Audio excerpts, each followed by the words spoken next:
नमस्कार, मेरे चैनल में आपका स्वागत है। आज मैं आप लोगों को कार्तिक मास में सुनी जाने वाली 8 वार की कथा सुनाऊंगी। बोलो जय श्रीमन नारायण। एक नगर में एक ब्राह्मण दंपत रहते थे। वे दोनों प्रतिदिन 7 कोस दूर गंगा और यमुना नदी में स्नान करने जाते थे। इतनी दूर आने जाने से ब्राह्मण की पत्नी थक जाती थी। एक दिन उसने अपने पति से कहा कि हमारा एक पुत्र होता तो कितना अच्छा रहता। पुत्र के बहू आती तो हमें घर वापस जाने पर खाना बना हुआ मिलता और बहू घर का काम भी कर देती। अपनी पत्नी की बात सुनकर ब्राह्मण ने कहा कि तूने बात तो सही कही है, चल मैं तेरे लिए बहू ला ही देता हूँ। ब्राह्मण ने कहा कि एक पोटली में आटा डालकर कुछ मोहरे रख दे। ब्राह्मण के कहे अनुसार उसने पोटली बांधकर दे दी। पोटली लेकर ब्राह्मण चला गया।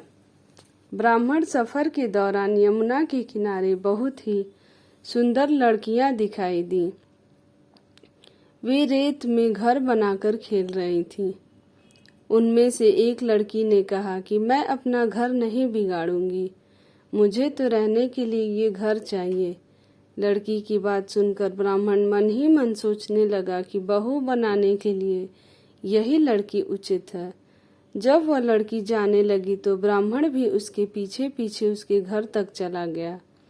वहां जाकर ब्राह्मण ने उस लड़की से कहा, बेटी, कार्तिक मास चल रहा है, इसलिए मैं किसी के घर खाना नहीं खाता। मैं अपने साथ आटा लेकर आया हूँ। तुम अपनी माता से पूछो कि क्या वह मेरे लिए आटा छानकर 4 रोटी बना देंगी। यदि वह मेरा आटा छानकर रोटी बनाएंगी तो मैं वही रोटी खा लूँगा। लड़की ने जाकर अपनी माँ को ये सारी बात बताई। माँ ने कहा, उचित है, जाकर ब्राह्मण देव से कह दो कि वह अपना आटा दे, मैं रोटी बना दूंगी। जब वह आटा छानने लगी तो आटे में से मोहरे निकली। वह सोचने लगी कि जिसके आटे में इतनी मोहरे हैं उसके घर में कितनी मोहरे होंगी। जब ब्राह्मण खाना खाने बैठा तो लड़की की माँ ने उस ब्राह्मण से पूछा, क्या आपका कोई लड़का है और क्या आप उस लड़के की सगाई करने जा रहे हैं? यह सुनकर ब्राह्मण ने कहा कि मेरा लड़का तो काशी में पढ़ने गया हुआ है, लेकिन यदि तुम कहो तो खांड कटोरे से विवाह करके तेरी बेटी को अपने साथ ले जाऊं। लड़की की माँ ने कहा, ठीक है ब्राह्मण देव। इस पर लड़की की माँ ने लड़की की खांड कटोरे से शादी करके ब्राह्मण के साथ भेज दिया। ब्राह्मण ने घर आकर कहा, रामू की माँ, दरवाजा खोल कर देख, मैं तेरे लिए बहू लेकर आया हूँ। ब्राह्मण की पत्नी भीतर से ही बोली, हमारे तो कोई बेटा बेटी नहीं है तो बहू कहाँ से आए? दुनिया ताने मारती थी, अब आप भी मारने लगे। ब्राह्मण ने कहा, तू दरवाजा खोलकर तो देख। जब ब्राह्मणी ने देखा तो सामने बहू खड़ी दिखी। उसने बहू का स्वागत किया और आदर सत्कार से अंदर ले गई। अब जब ब्राह्मण अपनी पत्नी के साथ नदी स्नान करने जाता था तो पीछे से बहू घर का सारा काम करके और खाना बना कर रखती थी। वह उनके कपड़े धोती और रात को हाथ पैर भी दबाती थी। इस तरह बहुत दिन बीत गए। ब्राह्मणी ने अपनी बहू से कहा कि बहू, कभी भी चूल्हे की आग मत बुझने देना और मटके का पानी खत्म मत होने देना। परंतु एक दिन चूल्हे की आग बुझ गई। यह देखकर बहू घबरा गई और भागी भागी अपनी पड़ोसन के पास गई और कहा कि मेरे चूल्हे की आग बुझ गई है, मुझे थोड़ी आग चाहिए। मेरे सास ससुर सुबह 5 बजे से गए हुए हैं, वह थके हुए घर आएंगे, इसलिए मुझे उनके लिए खाना बनाना है। यह सुनकर पड़ोसन ने कहा कि तू तो बावली है, तुझे यह दोनों मिलकर पागल बना रहे हैं। इनके कोई पुत्र नहीं है, ये निसंतान है। बहू ने कहा, नहीं, ऐसा मत बोलो, इनका बेटा तो बनारस काशी में पढ़ने गया हुआ है।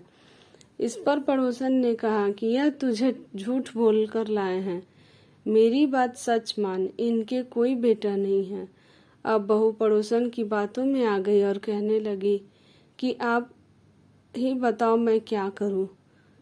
पड़ोसन ने कहा कि करना क्या है। जब तुम्हारे सास ससुर आए तो जली हुई रोटियां बना कर देना और बिना नमक की दाल बना कर देना। खीर की कड़छी दाल में और दाल की कड़छी खीर में डाल देना। पड़ोसन ने उसे अच्छे से सिखा पढ़ा दिया। फिर जब उससे सास ससुर आए तो उसने न तो उनका आदर सत्कार किया और ना ही उनके कपड़े धोए। जब उसने सास ससुर को खाना दिया तो सास बोली, बहू आज यह रोटियां जली हुई क्यों हैं और दाल भी अलोनी है। तब बहू ने पलट कर कहा कि एक दिन ऐसा खाना खा लोगे तो कुछ बिगड़ नहीं जाएगा तुम्हारा। सास ससुर को खरी खोटी सुनाकर वह फिर से पड़ोसन के पास गई और बोला कि अब आगे क्या करना है। पड़ोसन ने कहा कि अब तुम सातों कोठों की चाबी मांग लेना। अगले दिन जब भी स्नान करने के लिए जाने लगे तो बहू अड़ गई कि मुझे तो सातों कोठों की चाबी चाहिए। तब ससुर ने कहा कि इसे चाबी दे दो। तब सास ने बहू को चाबी दे दी।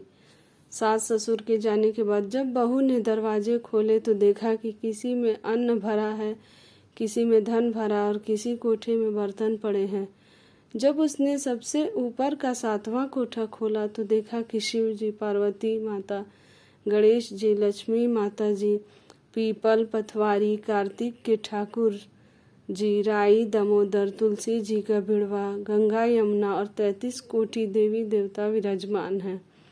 वहीं पर एक लड़का चंदन की चौकी पर बैठा माला जप रहा है। यह सब देखकर उसने लड़के से पूछा कि तुम कौन हो। तब लड़का बोला कि मैं तेरा पति हूँ, अभी दरवाजा बंद कर दे, जब मेरे माता पिता आएंगे तब दरवाजा खोलना। यह सब देखकर बहू बहुत खुश हुई और 16 श्रृंगार कर सुंदर वस्त्र पहनकर अपने सास ससुर का इंतजार करने लगी। उसने अपने सास ससुर के लिए अच्छे अच्छे पकवान बनाए। जब उसके सास ससुर घर पर आए तो उसने उनका आदर सत्कार किया और प्रेम पूर्वक खाना खिलाया और हाथ पैर दबाने लगी। पैर दबाते हुए बहू ने कहा कि माँ, आप इतनी दूर गंगा यमुना स्नान करने के लिए जाती हो तो अब थक जाती हो, इसलिए आप घर पर ही स्नान क्यों नहीं करती हो। यह सुनकर सास कहने लगी कि बेटी, गंगा यमुना घर पर तो नहीं बहती हैं। तब उसने कहा कि हाँ माँ जी, बहती हैं, चलो मैं आपको दिखाती हूँ। जब बहू ने 7वां कोठा खोल कर दिखाया तो उसमें शिव जी, पार्वती जी, गणेश जी, लक्ष्मी जी, पीपल, पथवारी, कार्तिक के ठाकुर जी, राई, दामोदर, तुलसी जी का बिड़वा, गंगा यमुना बह रही हैं और 33 कोटि देवी देवता विराजमान हैं। वहीं चौकी पर बैठा एक लड़का माला जप रहा है। माँ ने उसे देखकर कहा कि बेटा, तू कौन है। लड़का बोला, माँ, मैं तेरा बेटा हूँ। तब ब्राह्मणी ने पूछा कि तू कहाँ से आया है। लड़के ने जवाब दिया कि मुझे कार्तिक देव ने भेजा है। माँ ने कहा, बेटा, यह संसार कैसे मानेगा कि तू मेरा बेटा है। माँ ने कुछ विद्वान पंडितों से मदद मांगी। पंडितों ने कहा, इस पर बहू बेटा खड़े हो जाए और उस पर माँ खड़ी हो जाए। माँ ने चमड़े की अंगियां पहनी हो और छाती में से दूध की धार निकलकर बेटे की दाढ़ी मूछ भीगे और पवन पानी से गठजोड़ा बंधे, तब मानेंगे कि यह इस माँ का ही बेटा है। उसने ऐसा ही किया। चमड़े की अंगियां फट गई और छाती में से दूध की धार निकलकर बेटे की दाढ़ी मूछ भीग गई। पवन पानी से बहू बेटे का गठजोड़ बंध गया। यह सब देखकर ब्राह्मण और उसकी पत्नी की खुशी का ठिकाना न रहा। तो यह थी कार्तिक मास की कथा। हे कार्तिक जी, ठाकुर, जैसे ब्राह्मण और ब्राह्मणी को बहू बेटा दिया वैसे सबको देना। कार्तिक मास की कथा कहने, सुनने और हुंकारा भरने वाले पर सब पर अपनी कृपा बनाए रखना। बोलो जय श्रीमन नारायण। अगर आपको मेरी यह कथा अच्छी लगी हो तो मेरे चैनल को लाइक करें, सब्सक्राइब करें, शेयर